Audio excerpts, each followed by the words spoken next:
అమర్నాథ్ యాత్ర దాదాపు 150 సంవత్సరాల నుంచి ఒక పవిత్రమైన యాత్ర అమర్నాథ్ యాత్ర నడుస్తుంది.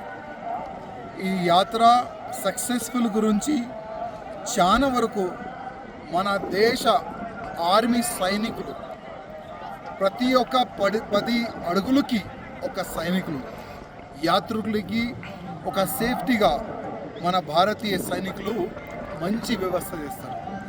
అది కాకుండా ఎన్నో ఆర్గనైజేషన్లు వాళ్ళు యాత్రులకి ఎట్లాంటి కూడా ఏదైనా ఇబ్బంది రాకూడదని భోజన వ్యవస్థ చేస్తారు, టిఫిన్ వ్యవస్థ చేస్తారు.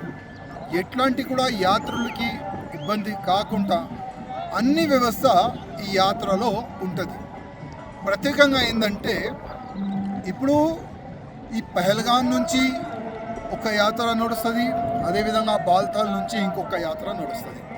ఈ 2 మార్గం నుంచి అమర్నాథ్ గుహ వరకు భక్తులు దర్శనం గురించి వెళ్తారు. ప్రత్యేకంగా ఏంటంటే ప్రతి ఒక్క 100 మీటర్స్కి 500 మీటర్స్కి ఒక మంచి పండాలం ఉంటుంది. దాంట్లో కింద నుంచి పై వరకు ఎవరైనా ఏదైనా మెడికల్ ప్రాబ్లం ఉంటే కూడా ఆయనకి మెడికల్ వ్యవస్థ కూడా ఉంటుంది. ఎవరికైనా జ్వరం కానీ ఏదైనా వస్తే కూడా వాళ్ళకి ఫ్రీ ఆఫ్ కాస్ట్ భోజనం ఫ్రీ, ట్యాబ్లెట్ ఫ్రీ, అన్నీ ఫ్రీ ఉంటుంది. ఆ విధంగా ఒక వ్యవస్థ అయితే ఇక్కడ జరుగుతుంది. గతంలో కాంగ్రెస్ గవర్నమెంట్ ఉన్న సమయంలో ఇక్కడ రోడ్ వ్యవస్థ కానీ ఎట్లాంటి కూడా భోజన వ్యవస్థ కూడా లేకుండే. కానీ ప్రధానమంత్రి మోదీ గారు అంటే బీజేపీ గవర్నమెంట్ వచ్చిన తర్వాత 2014 తర్వాత ఇక్కడ మంచి రోడ్ వ్యవస్థ అయిపోయింది. ఎవరికైనా ఏదైనా ఇబ్బంది అయితే వాళ్ళు ఈజీగా 1 నైట్ ఇక్కడ పండుకోవచ్చు.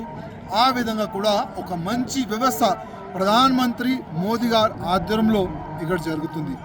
317 తీసిన తర్వాత ఇక్కడ ప్రతి ఒక్క ముస్లింకి ఒకప్పుడు వాళ్ళు పేదలు అనుకునేది, రాయి కొడితే వాళ్ళకి 200 రూపాయలు ఇచ్చేది మన దేశ ఆర్మీ పైన. ఇప్పుడు ఇదే ముస్లిమోలు అంటే కాశ్మీర్ ముస్లిమోలు ఇవాళ ఏమంటున్నారంటే ఇప్పుడు రాయి కొట్టే అవసరం లేదు, ఎందుకంటే బీజేపీ గవర్నమెంట్ వచ్చిన తర్వాత మాకు ఉపాధి దొరికింది, మాకు 2 పూట భోజనం దొరుకుతుంది, మాకు జాబ్ దొరుకుతుంది.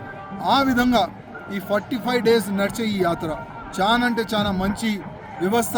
ప్రధానమంత్రి మోదీ గారు బీజేపీ గవర్నమెంట్ వచ్చిన తర్వాత చాలా మంచి వ్యవస్థ అయితే ఈ అమర్నాథ్ యాత్ర సక్సెస్ఫుల్ గురించి చేసి పెట్టినారు.